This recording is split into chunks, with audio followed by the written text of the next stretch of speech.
Anne says she used to do these talks with Jason, but now she's gone solo.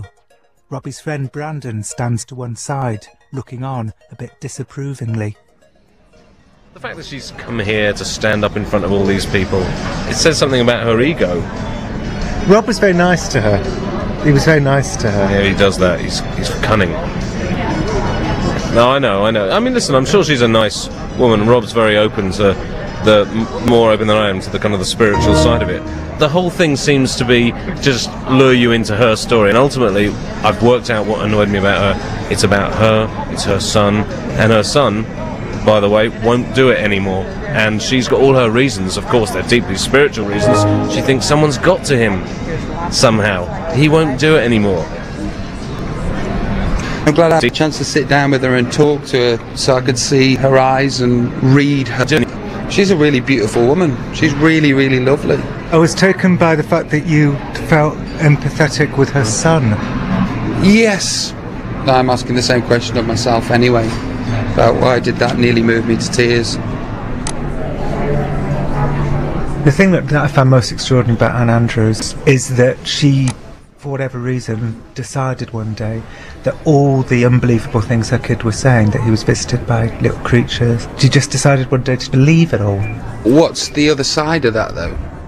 It's either believe everything that the boy's saying, or remain steadfast to earthly beliefs and have a black sheep in the family. That's, oh, it's him again. You know, and I think that for her own sanity, she's had to believe it. It's like your son turning around to you at 21 and going, I'm a gay. Okay, I'm not going to have grandkids then, I'll just have to get used to you being that way. For me, right now, everything that she said's true.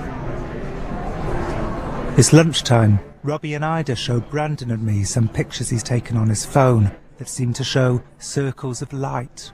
You've seen the orbs on the phone. What do you think they are? Well, they could be some sort of... And I'm not a physicist, no matter what anyone says. Bought the wrong John. But I wonder whether they... I mean, they could be speckles of dust catching the light. That's the sun refracting off the lens. I'm sure if scientists weren't so thoroughly exhausted by these people, they'd go near it and explain it. Maybe there is, but there's no sun. There's no sun out. This was taken... Well, it's just light, isn't it? I mean, you saw tons of them there. Yeah, but when I would turn away from it, no orbs. So, what, we're in the line for the buffet? We are at the waterfront buffet, about to get ourselves a load of carbohydrates, I'm sure. No, they do protein in it, don't they? Because they want everybody to carry on gambling. Like that? Yeah. With their eyes wide open. There's no clocks. No clocks. Also, they pipe in something through the... It must be pure oxygen. Oh, they do, Not so much here, because I can't feel it in that casino. But in Vegas, I'm never tired. No matter how late I've been up the night before, never tired. They keep you awake and disoriented, which again is what... That's why I ended up in rehab. You were awake and disoriented? I was awake and disoriented for long lengths of time. I'm not joking here. Robbie, it's good to meet you. Thanks for being here, man. Pleasure. Word is getting around the conference that in the absence of any actual alien visitation, the most interesting thing to come down from the sky today is Robbie Williams. Where are the under-30s? That's half the problem. You see, what we need, Robbie, is someone like you to get them in. Okay. You know, we need a spokesperson out there doing that for us. Are you enjoying it? I'm absolutely loving it. Fabulous. Really loving it. Fabulous. He has to suspend his investigations while he signs autographs. Yeah, of course. I don't know who you are, but my daughter. Thank you very much. Thank you, Robbie. This isn't the first time that Robbie's fame has hindered his paranormal investigations. A few years ago he invited a psychic to his home, but it didn't go well. The psychic sold his story to The Sun under the headline, "I helped Robbie Williams talk to his dead nan." Robbie never spoke to him again. I think people who get contacted out of the blue by Robbie Williams sometimes end up like the gold prospectors in The Treasure of the Sierra Madre, who find treasure but go fanatical with greed and end up ruining it all. Every time I put my foot in the water as regards to this kind of stuff or paranormal stuff, I instantly meet charlatans. You instantly come across people that you go, oh no, and you're supposed to be the authority on this. but you're obviously mental and none of it's true. But you've been disappointed, basically. Yeah, I've been really disappointed by psychics. And did that not shake your wider faith? I suppose it has. You know, but this might happen with UFOs too, and then I might be able to get on with my life. And that's the end of the day. Robbie buys 15 UFO DVDs, and then we catch the plane back to Los Angeles.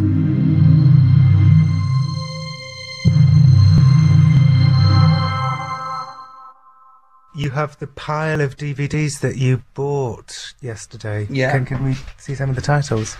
Okay. Stephenville, Texas, 2008 UFO sighting. Exposed. A remote view of aliens. Secret Space, what is NASA hiding? UFO space anomalies from 1999 to 2006. One of the things that really struck me yesterday, and it's borne out by the fact that, you know, your house is filled with these kinds of DVDs and books, is that, you know, when you were talking to Anne Andrews, I noticed at one point she was talking about the little aliens and just said, I think of them as, and you both in unison said, drones. And at that moment I realised just how seriously you take this and just how much you know about this stuff, that you could actually predict that she was about to say the word drones. Mm-hmm. I used to read and watch all the news that came up, the BBC, all the news that would come up on the Sun, the Mirror, the Mail. I don't think people realise how much of their lives revolve around, you know, tabloids.